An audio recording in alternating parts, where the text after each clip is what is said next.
Are you a current or future physician assistant wanting to learn more about finances? Then join me on this journey to become a PA the FI way. Hi, my name is Kat, and I'm a practicing certified physician assistant who will be your host. It took me 5 years after I started practicing medicine as a PA to thoroughly dive into my personal finances after I discovered the concept of financial independence.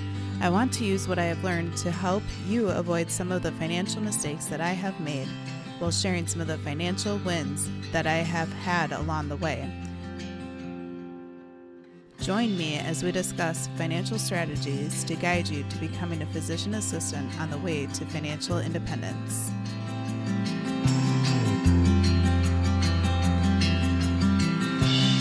Welcome back, current and future PAs, to the PA the FI Way podcast. This is your host, Kat, and I am truly thankful that you are able to take a listen to today's episode, whether you're a practicing PA, a PA student, or someone considering the PA profession. I am so excited to talk about today's podcast episode topic because travel is one of my favorite hobbies. In today's episode, I will review how to utilize travel rewards for free travel. Is one of your favorite hobbies traveling abroad to new exciting countries to explore, soak in the culture, and try delicious local flavors?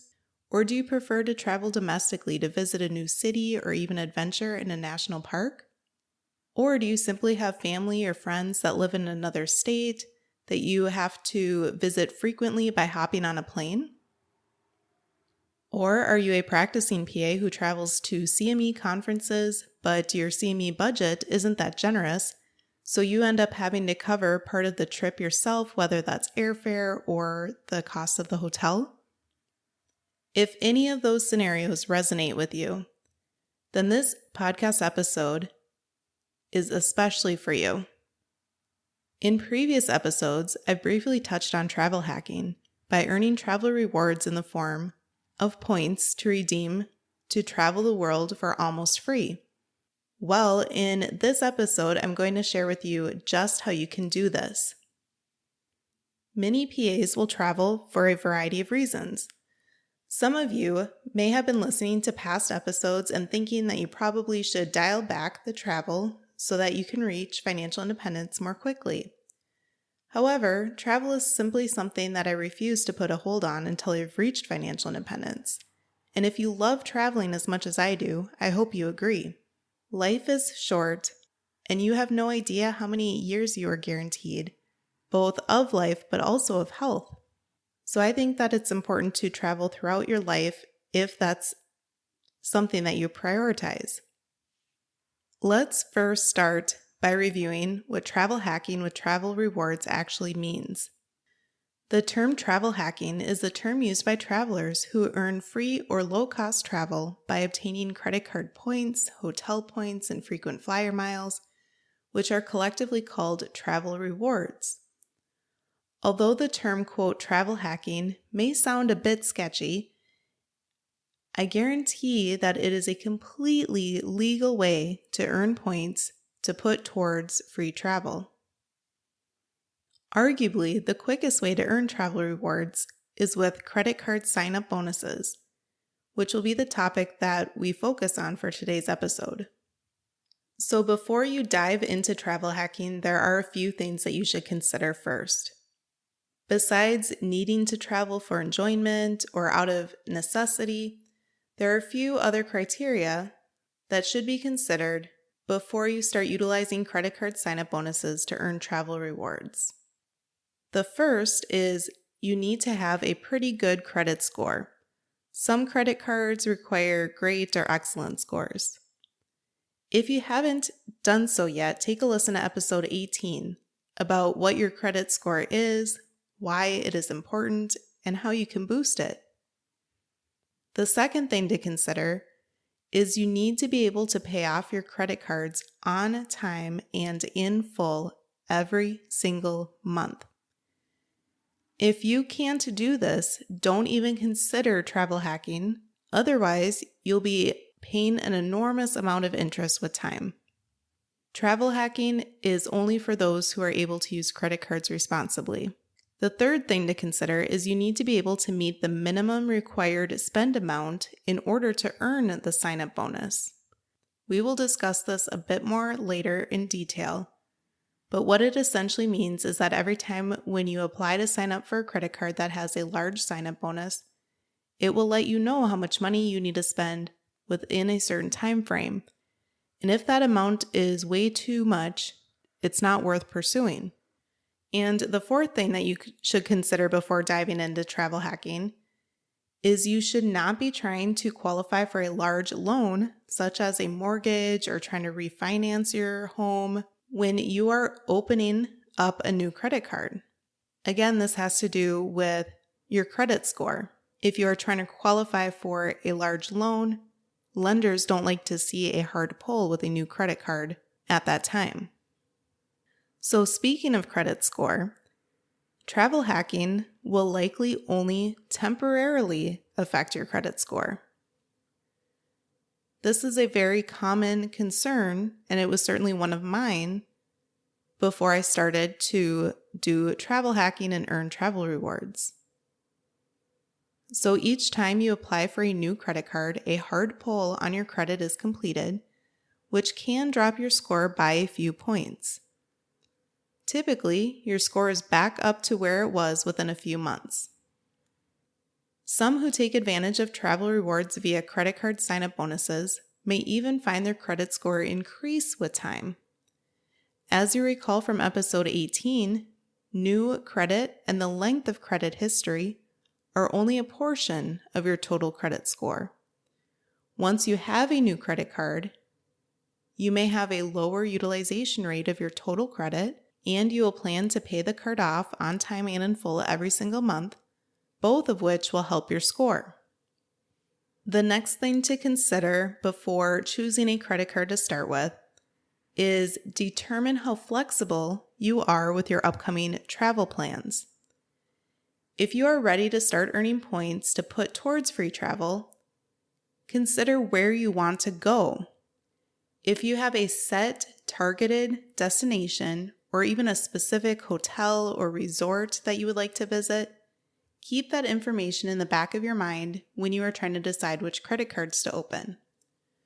On the other hand, if you are willing to be very flexible with your future destinations, or if you're like me and your travel wish list just keeps getting longer, then you'll likely benefit more from travel hacking. Flexibility can be key, especially when it comes to travel dates. For example, if you know you want to travel only to a particular city or country right over the holidays between Christmas and New Year, you likely won't find that great of a deal, especially because travel is generally more expensive at that time of year, and you are limiting your search to only one place in particular. However, if you have a few potential destinations in mind and several weeks to choose from that you're available to travel within, you likely will be able to find pretty good deals on flights and hotel or resort stays. All right, so if you have decided that trying to earn travel rewards is the route that you would like to go, consider starting with the Chase Ultimate Rewards to earn points. The Chase Ultimate Rewards program is one of the most valuable programs out there. These points can be used for a variety of airlines and hotels and their partners. Depending upon which Chase cards you open, you can often transfer the points to an airline or hotel partner directly, which can be more valuable than booking directly through the Chase Ultimate Rewards portal. It just kind of depends on the situation. However, it's important to note that once the points have been transferred to a Chase partner out of the Chase Ultimate Rewards portal, the points cannot be transferred back into your Chase Ultimate Rewards account. So it is recommended to finalize your travel plan for flights and hotel or resorts, then transfer the points at that exact moment to be able to book right away. Once you have earned Chase Ultimate Rewards points, you may find that you have an offer to redeem your points for cash, but it is highly recommended that you do not do so because getting cash from those points just does not give you as much value as trying to travel with those points. Before you consider opening a Chase credit card, ensure that you are under the 524 rule. This is a rule that Chase follows, and what it is essentially is that you will not be approved for any of their cards if you have opened 5 or more personal credit cards from any card issuer in the past 24 months. However, if you open a Chase business card, then that card is not counted towards one of the 5 for that rule. You still do need to be under the 524 to open the Chase business credit card though. Now that we've reviewed some reasons why Chase Ultimate Rewards points are pretty awesome, let's discuss what your first credit card could potentially be. Many travel hackers in the travel rewards community suggest starting with the Chase Sapphire Preferred credit card, as it provides a ton of value with its sign-up bonus, and the annual fee is only $95 compared to the Chase Sapphire Reserve credit card, which has an annual fee of $550. As a side note, the Reserve, the one with the more expensive annual fee, does provide some luxury, such as being able to use Priority Pass Select lounges at airports, as well as a $300 annual travel credit to help offset the cost of the annual fee. And the points that are earned with the Reserve are a little bit more valuable when booking through the portal compared to the Preferred, to list a few benefits. However, as many of my listeners probably are, if you are a new person to trying to earn points, the Chase Sapphire Preferred really is an excellent starter card due to the lower annual fee. As a huge bonus, the Preferred sign-up bonus is now at its highest in history, totaling 100,000 points after you meet the minimum spend of $4,000 in the first 3 months. Of note, the Reserve with the higher annual fee is currently only 60,000 points. In the past, 60 to 80,000 points for the Preferred was considered a pretty good deal, so if you are listening to this episode in the future, past the end of the 100,000 point sign-up bonus, which we don't know when it will end, but it probably will be in the next couple to few weeks, the Preferred is still likely an excellent starter card for you to consider. Once you earn the 100,000 Chase Ultimate Rewards points if you do sign up for the Sapphire Preferred, Chase values that amount at $1,250 in free travel if it's booked through their portal.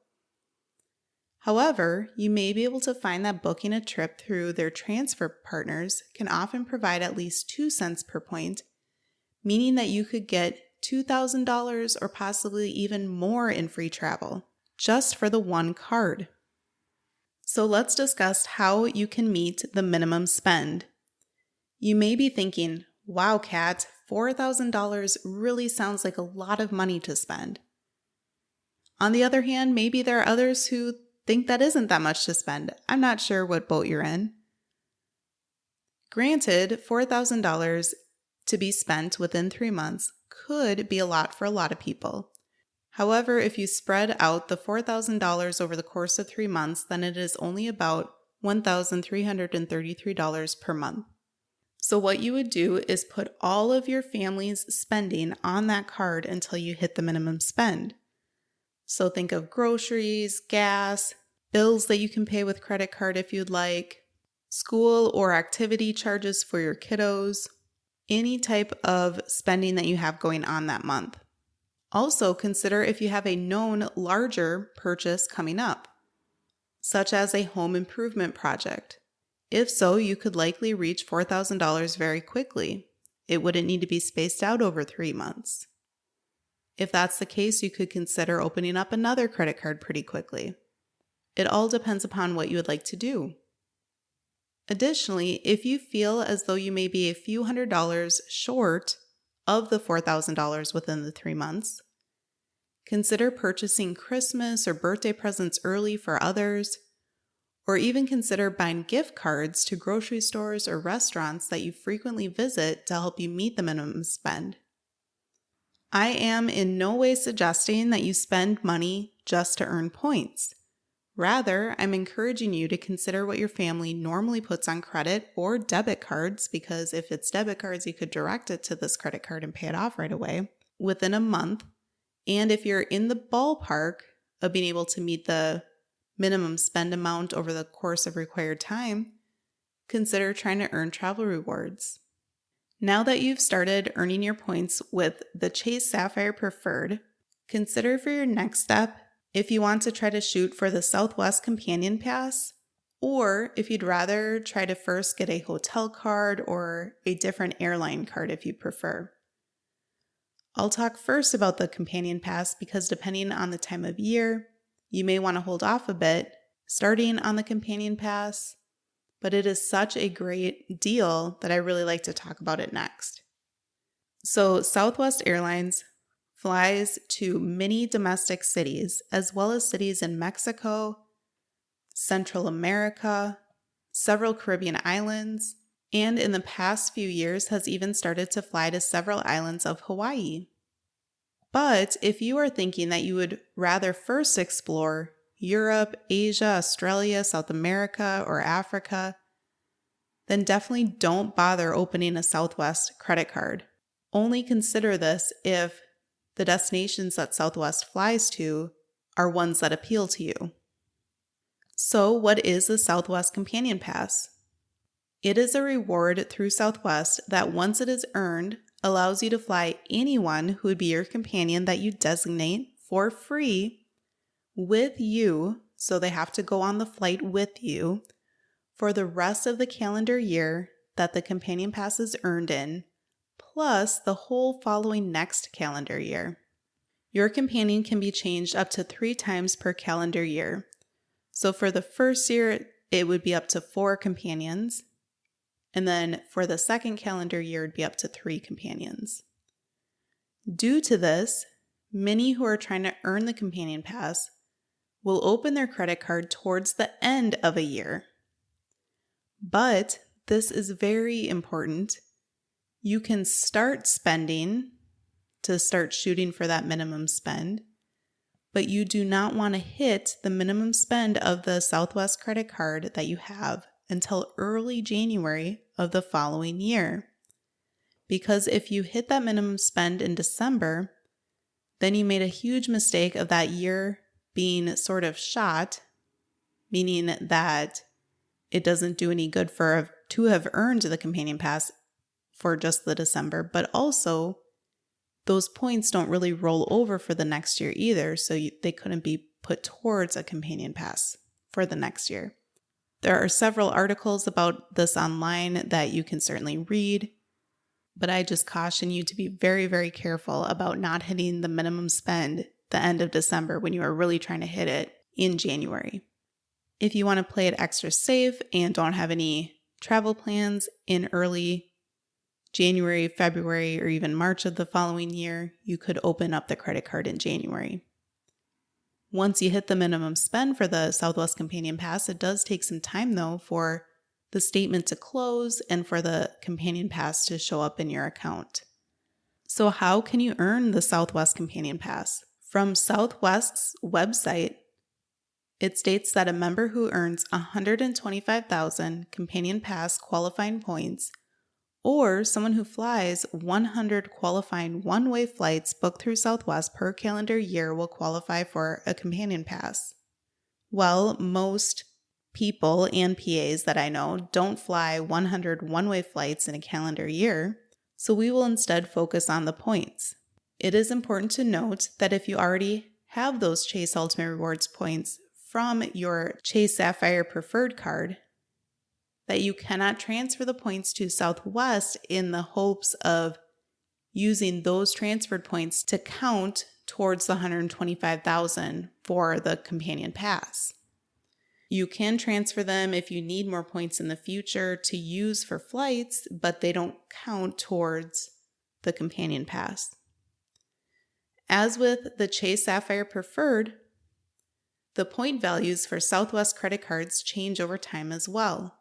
Currently, it appears that the 3 personal Southwest credit cards have offers of 65,000 points once you spend $2,000 in the first 3 months, and one business card for Southwest has an offer of 60,000 points for spending $2,000 in the first 3 months, and the other has one for 80,000 points once you spend $5,000 in the first 3 months.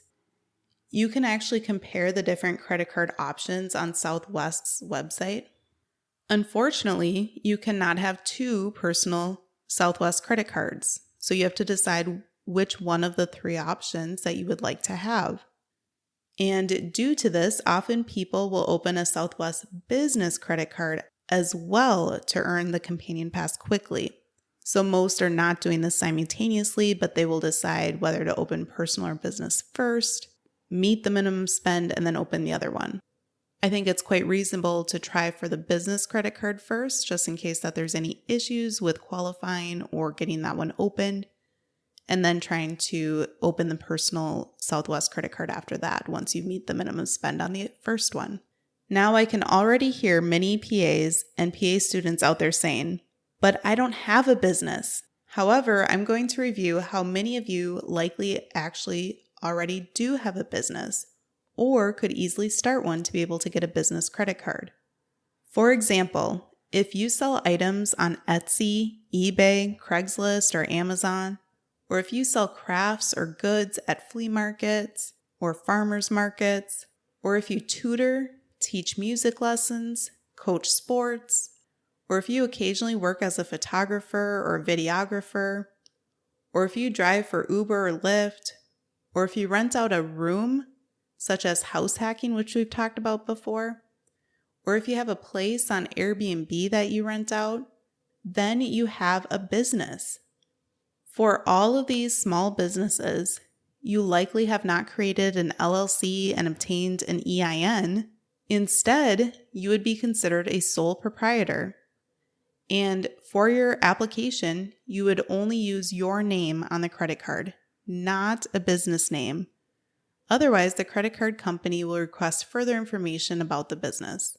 And you would use your social security number in the place of an EIN if you do not have an EIN to open the business card. After you've earned your points through the Chase Sapphire Preferred credit card and possibly have decided to pursue earning the Southwest Companion Pass or may pursue that in the future, depending on the time of year, consider if there are any particular hotel credit cards that you would like to open or possibly another airline besides Southwest that you would like to try to open as well. For example, I chose to next open a Hyatt credit card. Hyatt is also a Chase credit card, just like the Sapphire Preferred and the Southwest credit cards. Since Hyatt is a transfer partner of Chase Ultimate Rewards points, I was able to transfer some points from the Chase portal to my Hyatt account, combine those with the points that I already earned through the sign-up bonus with the Hyatt credit card to book a stay in Costa Rica this upcoming December. My husband will be my companion as we fly Southwest down to Costa Rica, utilizing the companion pass. He will fly for, quote, free while I use Southwest points to fly myself down there. We do have to pay taxes and fees for both of our flights, though, which is the case with travel rewards. Nonetheless, the total for our flights was about $162 to fly 2 people from the upper Midwest down to Costa Rica and back, whereas the cost of 2 people for those same flights would have been over $907. So you can see how much of a savings it was to be able to have the Southwest Companion Pass for this upcoming trip. I'm really looking forward to this trip. I've been planning on this Costa Rica trip for a while now. And again, that's part of the reason why I focused on obtaining the Southwest Companion Pass and then also the Hyatt credit card, because Hyatt has a place down there that looks pretty awesome that we're planning on staying at. Additionally, Hyatt does have some all-inclusive resorts in Mexico and some Caribbean islands. Marriott and IHG are other Chase partners, for hotels, who also have many locations all over the world, including other all-inclusive resorts as well. Although all of these previously mentioned credit cards have been under the Chase umbrella, so to speak, there are several others to consider, such as Capital One Venture credit cards, some American Express credit cards, the Hilton credit card, etc. It really depends upon what your goal for your upcoming travels are and what type of airlines or places, hotel chains that you would like to stay at. So next, you need to decide if your next vacation will be mostly free with travel rewards. As we have discussed, travel hacking with travel rewards points will allow you to earn up to several thousands in free travel while you cover the nominal amount for taxes and fees. Better yet, if you have a spouse, get them on board and they can be your quote player 2 in this game of travel hacking. You can earn all of these mentioned credit cards in each of your names, so you would each apply for one to earn double the points. Or if you are married with 2 kids, you and your spouse could both earn the Southwest Companion Pass, trying to earn it around the same time. Then your 2 kids could be each of your guys' companions, so they could fly free with you. Otherwise, you and your spouse could alternate for who has the companion pass so the other could fly for free if you don't have kiddos at the time. As I have mentioned on previous episodes, it is important to note that with the Southwest Companion Pass, as well as with all of these sign-up bonuses for all of these credit cards, they each have their own particular rules and guidelines to follow.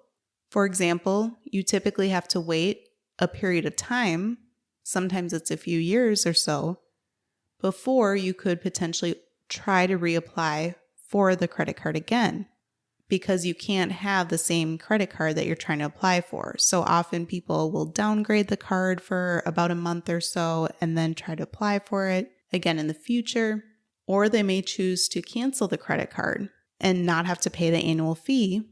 Definitely read all of the rules though online if you do decide to cancel the credit card, because depending upon the types of points you have, they may go away if you cancel. But you have the option of either spending those points on a fabulous trip, or sometimes you're able to transfer them before you cancel. So definitely be very cautious and mindful prior to closing any credit cards. When the year rolls around and the annual fee hits your account, you have to decide if you've gotten benefit from that credit card, if you still have a lot of points that you don't want to lose if you're unable to transfer them. If you feel like the annual fee is still very reasonable, even though it may sound like a lot of that time, you may decide to go ahead and pay the annual fee and keep the credit card. Otherwise, if the annual fee hits and you decide not to pay it, you can call the credit card phone number and talk with a representative and let them know that you decide that you would like to go ahead and cancel the credit card if that's what you choose to do. Keep in mind that canceling a credit card, just like opening a credit card, could have a small and short-term effect on your credit score.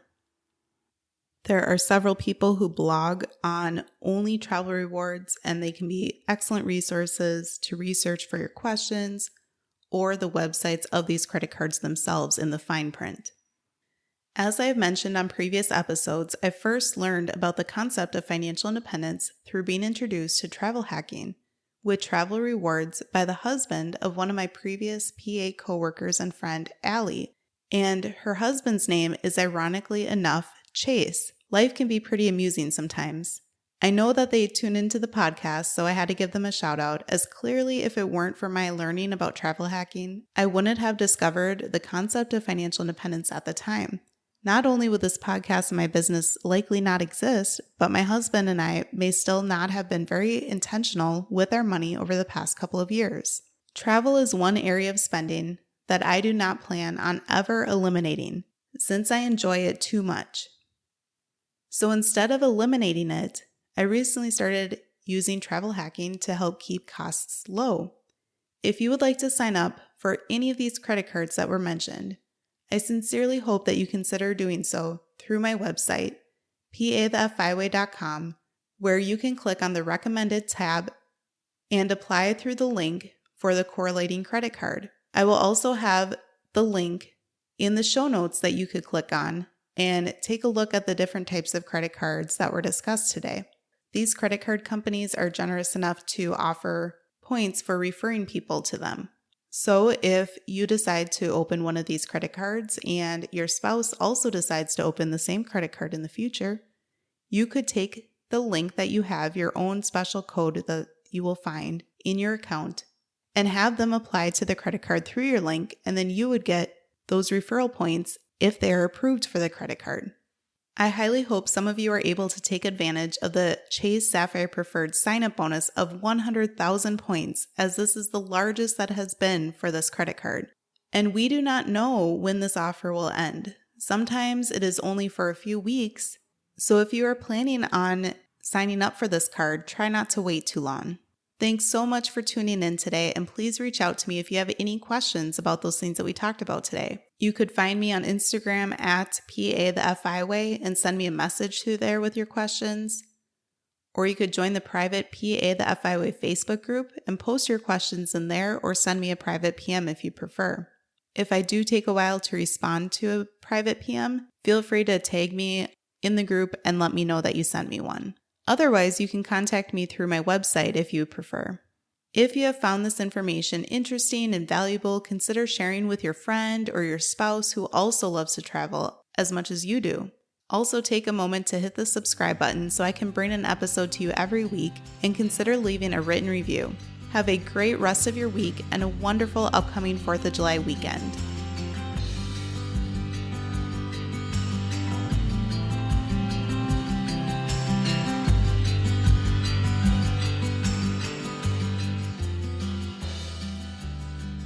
Thank you for tuning in, and I hope that you decide to continue to join me along this journey of becoming a PA the FI Way. Please take a moment to press the subscribe button on the platform that you are listening to this on, but more importantly, consider sharing with another current or future PA that could benefit from the information that we reviewed in this episode. Take care and have a great rest of your day. Until next time.